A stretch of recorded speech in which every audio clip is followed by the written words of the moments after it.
अस्सलाम वालेकुम जी व्यूअर्स, कैसे हैं आप? उम्मीद है कि आप बिल्कुल ठीक ठाक होंगे। मैं भी अल्लाह का शुक्र है ठीक ठाक हूँ। तो जी आज हम बनाएंगे बूंदी, जो कि रमज़ान में बड़ी स्पेशल है क्योंकि इसके साथ दही भल्ले बनाए जाते हैं। तो अगर आप घर पे बूंदी तैयार करेंगे तो बाज़ार से तो लाने की आपको ज़रूरत नहीं पड़ेगी। इसके लिए मैंने 1 कप बेसन लिया है और हाफ़ कप जो है मैंने घर में जो यूज़ होता है रोटी के लिए आटा, वो मैंने ऐड किया। इसमें हाफ़ टेबल स्पून ज़ीरा, अजवाइन, नमक और साथ थोड़ा सा फूड कलर ऐड करके इन सारी चीज़ों को हम अच्छे तरीके से मिक्स कर लेंगे। आप स्पून की मदद से इस तरह इसे मिक्स कर लें। आप घर पे बूंदी तैयार करें, आपको बल्लियाँ वगैरह बाज़ार से लाने की ज़रूरत ही नहीं पड़ेगी। ये बल्लियाँ घर में ज़्यादा मज़े की तैयार हो सकती हैं अगर आप इनमें एक्सपर्ट हो जाते हैं तो इसमें हम पानी ऐड करेंगे। पानी हम इसी क्वांटिटी के हिसाब से ऐड करेंगे कि आपने पानी थोड़ा थोड़ा ऐड करके चेक कर लेना है कि आपको बैटर जो है वो किस तरह का चाहिए। हम साथ साथ पानी ऐड करते जाएंगे। इसमें ऑलमोस्ट 1 गिलास पानी जाएगा। पानी जाने के बाद हम इसे बीटर से, हैंड बीटर से अच्छे तरीके से मिक्स कर लेंगे। बीट करने से ये है कि आप बड़े अच्छे तरीके से इस बैटर को तैयार कर सकते हैं। इस तरीके से आपने बैटर को अच्छे तरीके से तैयार कर लेना है। इसमें आपने अपने हिसाब से जो नमक है वो भी अपने टेस्ट के हिसाब से आपने साथ चेक करके सेट कर लेना है। इसमें अजवाइन, ज़ीरा और नमक और फूड कलर मैंने ऐड किया है और मैं इसे हैंड बीटर से अच्छे तरीके से मिक्स कर लूँगी। इस तरीके से आपने मिक्स करते जाना है। जितना आपका अच्छा बैटर तैयार होगा उतनी ही मज़े की और अच्छी बल्लियाँ आपकी तैयार होंगी। ये देखें, इस तरीके से हमने बार बार इसे हैंड बीट से अच्छे तरीके से बीट कर लेना है।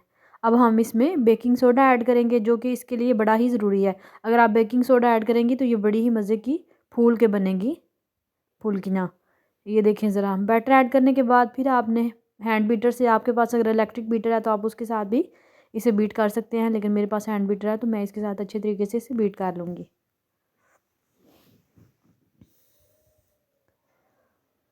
अब हमें ना थोड़ा सा फूड कलर और चाहिए, वो हम थोड़ा सा और ऐड कर देंगे ताकि हमारी फुल्कियाँ जो है उनका कलर बड़ा ही अच्छा आए।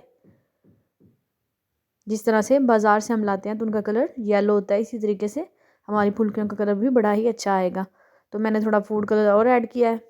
फिर हम इसे बड़े ही अच्छे तरीके से बीट कर लेंगे और जब ये इस फॉर्म में आ जाए तो आपने इसे आधा घंटा या 1 घंटे के लिए रेस्ट देनी है। उसके बाद आपने फुल्कियाँ बनानी स्टार्ट करनी है।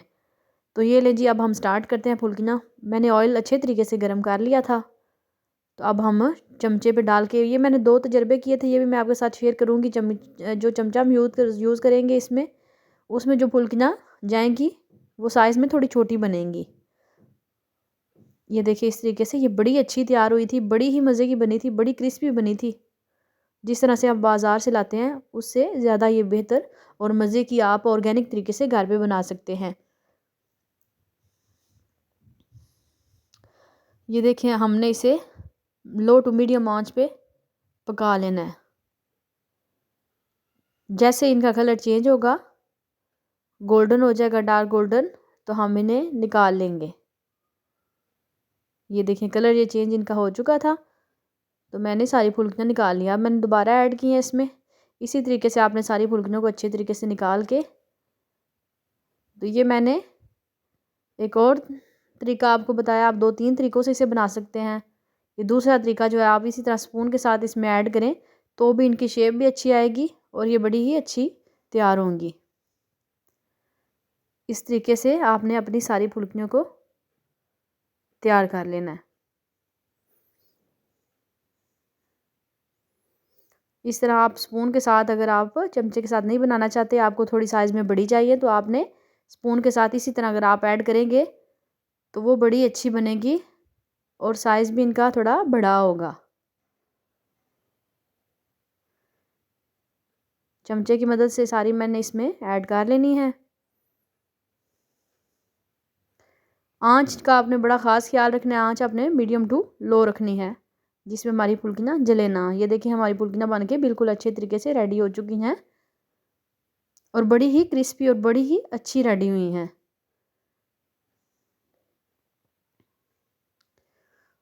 ये देखें जी, इस तरह से आपने बना लेनी है और इन्हें ठंडा होने के बाद आपने शॉपर में जिप लॉक बैग में डाल लेना है। ये आप 1 महीने के लिए इन्हें स्टोर कर सकते हैं। फ्रीज़र के बगैर आप रखें इन्हें, ये बिल्कुल भी ख़राब नहीं होंगी। और इसके बाद अगर आप मेरे चैनल पर नए हैं तो प्लीज़ मेरे चैनल को सब्सक्राइब करें, लाइक करें और बेल के आइकन को दबा दें ताकि मेरी आने वाली हर नई वीडियो सबसे पहले आप तक पहुँचे। मिलते हैं जी किसी नेक्स्ट और अच्छी सी वीडियो में। तब तक के लिए मुझे इजाज़त दीजिए। अल्लाह निगहबान।